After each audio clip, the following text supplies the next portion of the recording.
حضرت مفتی تقی عثمانی دامت برکات ہم نے ایک کتاب میں لکھا ہے واقعہ. وہ فرماتے تھے کہ ایک زمانے میں ایک آدمی تھا جو بہت طمع تھی اس میں، اس کا نام تھا اشعب طامع. بہت طمع تھی اس میں، حریص تھا. چنانچہ وہ جس جگہ دیکھتا کہ شادی کی دعوت ہے تو خود ہی پہنچ جایا کرتا تھا. اب خود ہی پہنچ جانا یہ بھی برا ہے، بن بلائے پہنچ جائے، مان نہ مان میں تیرا مہمان.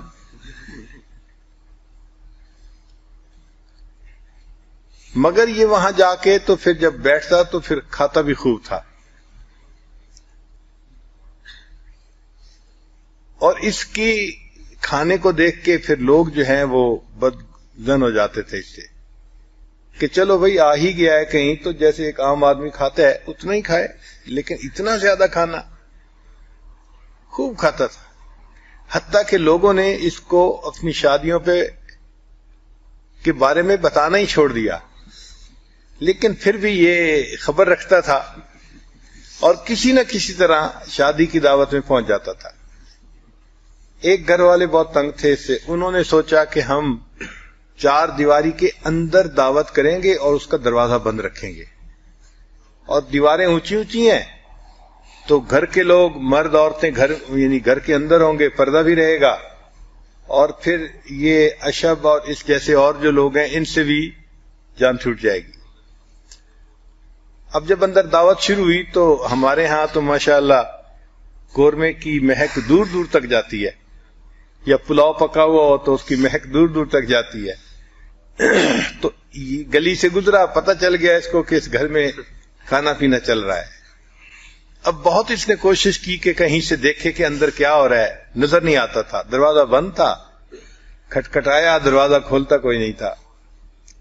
سوچتا رہا کیا کروں. پھر اس کو خیال آیا تو یہ ایک سیڑھی اٹھا کے لے آیا، اور سیڑھی اس نے گھر کی دیوار کے ساتھ لگا دی اور سیڑھی کے اوپر چڑھ کے اوپر بیٹھ کے دیکھنے لگ گیا. اب گھر والوں کو برا لگا کہ کھانے میں مرد بھی ہیں، گھر کی عورتیں بھی ہیں، اور یہ صاحب جو ہیں یہ دیوار کے اوپر بیٹھے ہوئے سب کو دیکھ رہے ہیں. تو ان میں سے کسی نے اس کو ڈانٹا کہ بھئی پردے دار عورتیں ہیں، تم کیا بدتمیزی کر رہے ہو، کیوں یہاں بیٹھے ہو. تو جب اس نے ڈانٹا تو اس نے جواب دیا کہ وَمَا لَنَا فِي بَنَاتِكَ مِنْ حَقٍّ وَإِنَّكَ لَتَعْلَمُ مَا نُرِيدُ، کہ میرا تمہاری گھر کی عورتوں سے کوئی واسطہ نہیں ہے، تمہیں پتہ ہے میں جو چاہتا ہوں.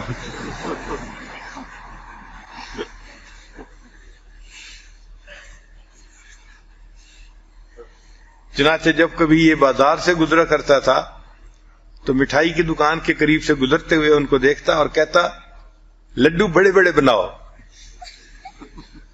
لڈو بڑے بڑے بناؤ. تو وہ اس سے کہتے کہ بھئی تمہارا کیا واسطہ، چھوٹے بنائیے بڑے بنائیں. کہنے لگا نہیں بڑے بڑے بناؤ. وہ کہتے کیوں؟ کہتے ہو سکتا ہے کوئی لے کے مجھے ہدیہ ہی کر دے.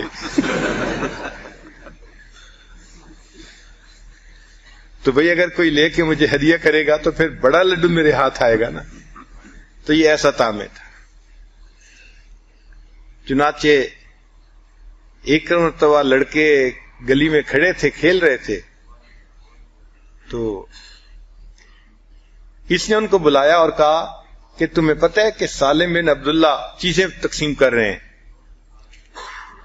سالم بن عبداللہ بہت نیک شخصیت تھے اپنے وقت کی، اور اللہ کے راستے میں خوب خرچ کرتے تھے، غریبوں میں بچوں میں خوب تقسیم کرتے تھے چیزیں مال. تو اس نے جب سالم بن عبداللہ کا نام لیا تو بچوں نے ان کے گھر کی طرف بھاگنا شروع کر دیا، کوئی ہم بھی جاتے ہیں اگر چیزیں وہاں تقسیم ہو رہی ہیں. اچھا بچے بھی بھاگتے رہے، یہ بھی ساتھ ساتھ بھاگتا رہا ان کے. جب وہاں ان کے دروازے پر پہنچے تو وہاں کوئی چیز تقسیم نہیں ہو رہی تھی. تو بچوں نے کہا کہ اشب تم نے جھوٹ بولا. کہنے لگے ہاں میں نے تمہیں ٹالنے کے لیے کہہ دیا تھا کہ سالم بن عبداللہ چیزیں تقسیم کر رہے ہیں. انہوں نے کہا اچھا ہمیں ٹالنے کے لیے کہہ دیا تھا، آپ ہمارے ساتھ بھاگ کے کیوں آئے؟ کہنے لگے مجھے خیال آیا ہو سکتا ہے تقسیم کر رہے ہوں.